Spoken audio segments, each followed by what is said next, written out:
Phase 1 మెట్రోను మేము కొనుగోలు చేసుకుంటున్నాం, మా డబ్బులే కట్టుకుంటున్నాం, మా గ్యారంటీలే ఇచ్చినాం. మా కర్మ బాగలేక ఇండియన్ రైల్వే ఫైనాన్స్ కార్పొరేషన్ కేంద్ర ప్రభుత్వ రంగ సంస్థ దగ్గర అప్పు మొత్తం ఒప్పందాలు సంతకాలు పెట్టుకున్నాం. అంతా అయిపోయింది.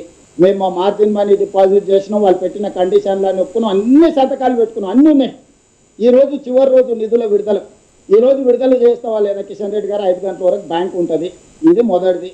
రెండో ఫేజ్ 2కి 122 కిలోమీటర్లకు విస్తరణకు కేంద్ర ప్రభుత్వం 50% భాగస్వామ్యం తీసుకుంటుందా, తీసుకోదా? ఒకవేళ తీసుకోకపోతే మాకు ఎన్ఓసి ఇవ్వండి. హెచ్ఎంఆర్ఎల్ నుంచే మేమే సేమ్ అదే ఐఆర్ఎఫ్సి నుంచి సేమ్ లోన్ తెచ్చుకొని సేమ్ మెట్రో విస్తరించుకొని ప్రజలకు మెట్రోను అంకితం చేస్తాము. ఇంతకుమించి నాకు నీకు గట్టు పంచాయతీ ఏ పంచాయతీ లేదు కిషన్ రెడ్డి గారు. మీ పట్ల నాకు గౌరవం ఉంది, అదే సమయంలో మీ పట్ల అసహనం ఉంది.